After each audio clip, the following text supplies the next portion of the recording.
Asal has promised to help you survive the midnight banquet and prepare weapons against the otherworldly intruders, but he will need your assistance.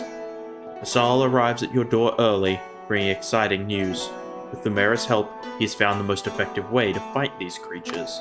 The real weapon is their true name, he says.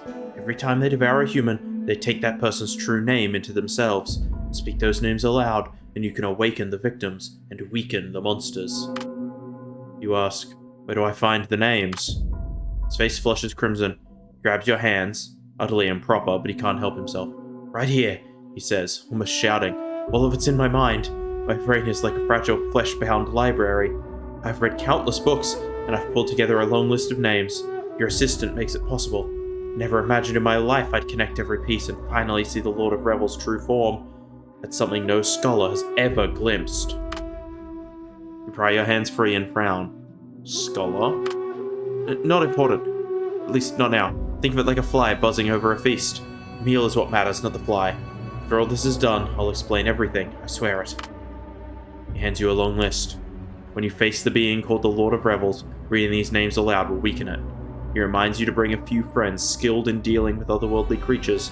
They can help. A poet kept by a nearby clan has been writing satirical poems about you lately, annoying and persistent like a fly. I can verbally spar him, presumably write poems back. I can literally challenge him to a duel. I can praise him, or I can seek the Sultan's help. Nah, go for it, man! You find the poet's original manuscript and genuinely think it's excellent, humorous, sharp, and philosophical. Your high praise surprises everyone, and the poet writes a new poem praising your magnanimity after hearing this. I definitely did not spend the last 12 takes trying to get that word right. A principled nobleman has spent years gathering evidence against corrupt officials. If thoroughly investigated, countless capital nobles would face dismissal and property confiscation. Conventionally, just one scapegoat needs to be taken, as all of the nobles are from this court and, come time most proper, would repay their debts in earnest. You glance at the evidence, detailing many deeds of which even the evil find unjustifiable. However, as a humble player of the Sultan's game, are you qualified for this capricious joust, or is it necessary to uphold this justice? You decide to embark on a killing spree. Everyone listed in the evidence, even their family and followers, were all arrested by you. The confiscation and interrogation workload was so heavy that the capital's prisons were overflowed. Without Abdul, no one dared to challenge you, bearer of the Sultan card. Those bureaucrats call you the Sultan's fiend, yet the entire populace think you did a great deed. At least this time, it is not them bleeding, nor paying. Gained the commoner's approval, and apparently executed a lot of people. Tonight is a moonless night. We've learnt to fight at night, which has made us a lot better at combat and a bunch better at stealth. The third and final feast begins now. Are you ready? You sit in the silent room, feeling the otherworld seeping in through every line of the book, through every spell etched into your blood. They come, hungering for innocent blood, delighted to find a vessel as perfect as you. When the darkness finally takes shape, you rise. You refuse to be the lamb at the feast. No matter how many times this creature has presided over its midnight banquets, tonight it learns you are no easy prey. Confront the Lord of Revels.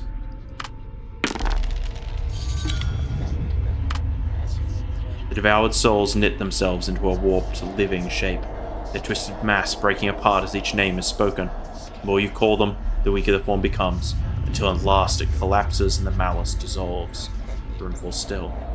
Catch your breath and lower your blade. The blade of steel and the blade of will. Behind you, Asal is scribbling furiously in his notebook, pressing his face close to the space where the Lord of Revels lingered, sniffing, murmuring, his eyes alight. At last, I've seen it. I can record it now. Even you can't help but think he looks like a lunatic. Only when he scrawls his final line does he look up, bow deeply and stammer. My gratitude and my shame cannot be expressed enough. It's like you're too exhausted to listen. The weary flick of your hand, you dismiss him. Enough for tonight. You need sleep. Gained an insight. Gained a gold die. We've lost the role of mortals. And both Asal and Faraj have gone better at magic, and I've got physically stronger. Excellent. Zaki's learned a little about living life nomadically. Case has read the wonderful poem we were just gifted. And Lamera has learnt to joust. First, think of a name for your horse. The most important step. Earlier, when you were still prosperous, you lent some money to a friend. Now, in your time of need, he has found various excuses to refuse. The newly bought gemstone ring swayed in front of you, particularly annoying. You turn away from him in anger, find a chance to blackjack him, that being a type of club used in robberies, humiliate him at the palace, or release him from his debt. Again, we're not particularly lacking in coin. Release him of his debt. Smiling, you pat him on the shoulder and tell him that you have earned the Sultan's favor and no longer need such small money. His sly face shows a sliver of suspicion. At least for a long time, he won't trouble you.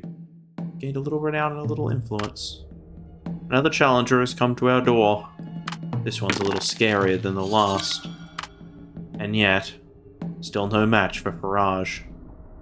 Faraj has made us a little more influential in his victory. Faraj mercifully spared this challenger, and the opponent was deeply grateful, which has made us a little less infamous. We didn't use a bloodshed card this time, so killing them wasn't necessary. A wolf king has emerged in the prairies, rumored to possess human-like wisdom. Whenever someone tries to hunt the wolf king, it becomes aware and completely vanishes. If the hunt fails, it's likely the hunters will be surrounded by the wolf's pack. Search for the wolf's den. Your hunters found the location of the wolf's den. Time for the next step, the raid. Mara and Zaki have both become better at survival. Here in your own territory, you may unleash your desires. Your wife is willing, as are those who harbour passion for you. And again, under the rules of the Sultan's game, coercion is a choice, immoral as it may be. Showed your wife the carnality card. You'd have thought it was awkward to hug your wife for the Sultan's game, and you might even have worried that you would collapse from fear. But in fact, the two of you were quite mad that night, as if the love between husband and wife, which had been dormant for a long time, was rekindled. Your wife also let go of her reserve, and praised your bravery loudly, so much so that the next day these words were sung in the streets and even the palace. People say that the Sultan's cards have the magic power to restore people's virility, and you know that the most powerful aphrodisiac is death hovering over you.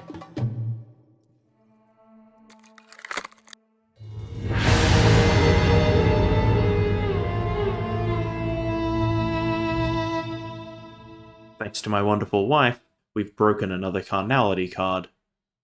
And then... Bronze Bloodshed. We can work with this. Once more, they quite like us getting the Bloodshed cards. We've only had 2 each of every other kind, and there's only 2 Bloodshed cards remaining in total. I've taken books from the Scholar's Haven regularly enough that the librarians now recognize me. My Scholar's insignia has upgraded, and now, as an accessory, gives an additional wisdom. This morning, Maggie seemed very troubled. Said she had a nightmare where she felt she was on a small boat with a dog, a rope, and a flute. The boat was drifting on the sea, and she felt increasingly afraid, but didn't know how to use the 3 items. She seeks your comfort. How could you explain the dream? I could say it was a lucky dream, an ominous dream, a self-reflective dream, or that she's just confused.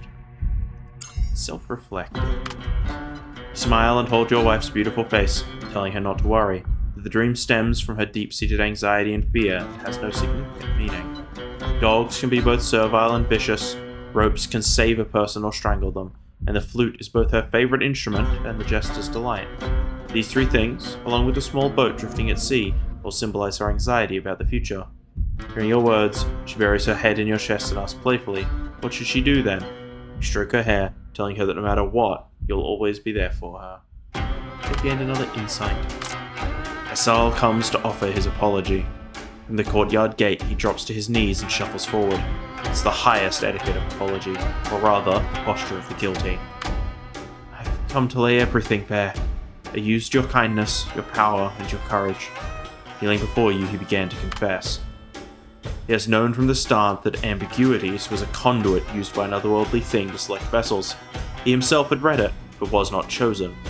Still, he needed to see what the Lord of Revels truly was, for only what is seen with one's own eyes may be written into the encyclopedia. So he used you. The encyclopedia has been my life's work, my family, continued, his voice low. It's meant to encompass all things, but only what the compiler has witnessed firsthand. Hearsay holds no place within it. He paused, remembering the old reverence for knowledge that once ran through this land, though the Sultan's rule had long since eroded it. He'd heard whispers of this encyclopedia, a feat no one has yet achieved, the white jewel atop the tower of scholarship, the very limit of a seeker's reach.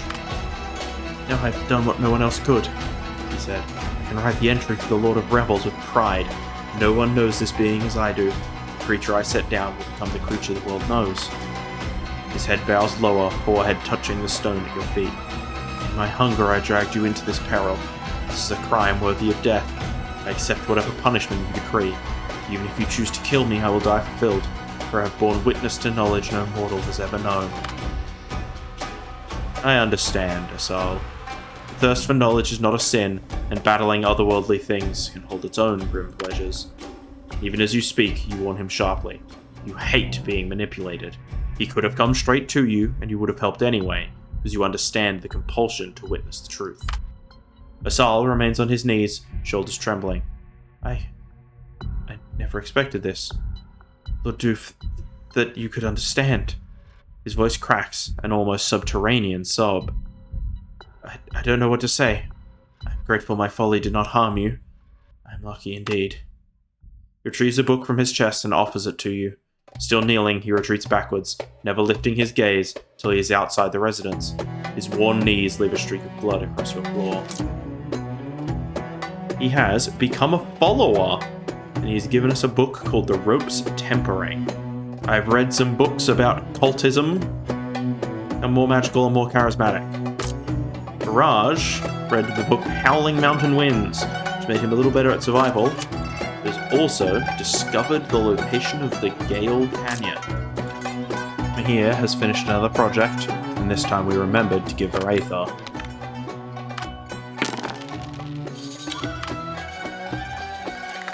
She's made a mechanical horse.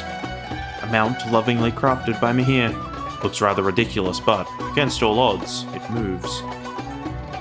He's become a little more sociable. This book teaches us how to make simple things 10,000 times more complicated. Ancient people used magic and terrain to shape the ruins here. It is perpetually windy, and the entrance of the canyon is filled with flying sand and pebbles. Statues of griffins and snakes flank the canyon, suggesting the challenges adventurers will face. After hearty discussions, you decide to cooperate to escort Jabal to the treasure site at the end of the canyon.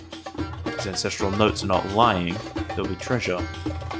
I would like to note that this is the first Jabal, the adventurous member of the Sultan's Guard, has been mentioned in this, and I definitely did not bring him deliberately. We get attacked by a griffin. The expedition plunges into the canyon under the protection of Doof's magic. The griffin nests here, and you are the feast that has stumbled willingly into its jaws. The farage is quick. An arrow takes its left eye. Then Jabal strikes, driving steel deep into the beast's heart. Though it reeks of musk and carrion, the path ahead is clear now. Sacrifice to distract the snake swarm. Amidst the Blackstone forest sculpted by storms, you struggle to trudge on. Countless snakes emerge from the shadows, slithering to catch up with you. At this moment, Namera steps up, igniting her cloak to fend off the snakes, while the rest of you hasten forward, not wasting the precious time she's bought. Namera gets a little wisdom and a little survival.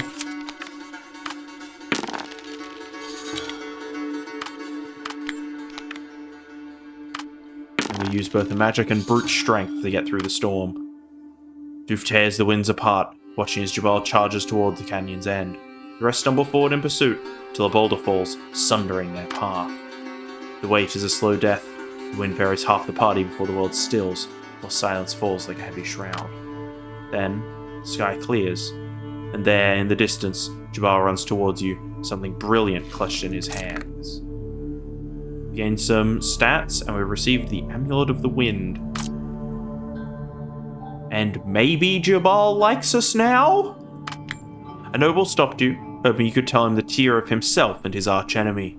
You recalled his name and made a judgment silently in your head. He was just a bronze-tiered young man. His archenemy, who was about to inherit the family property, would soon reach silver tier. Your archenemy is silver tier. As for you, you hesitated whether to tell him the truth. Tell him the truth. You honestly told him he was bronze tier. Am I not as good as him? The young man muttered in frustration. You then encouraged him, telling them that with hard work he could also rise to silver tier. The young man shook his head, unsure if he believed you, but gave you some money as thanks. That day, after finishing discussing affairs as usual with you, Raj did not immediately stand up to leave. In the flickering candlelight, he traced the patterns on the woven carpet, finally raising his eyes to look at you, his expression faintly aggrieved.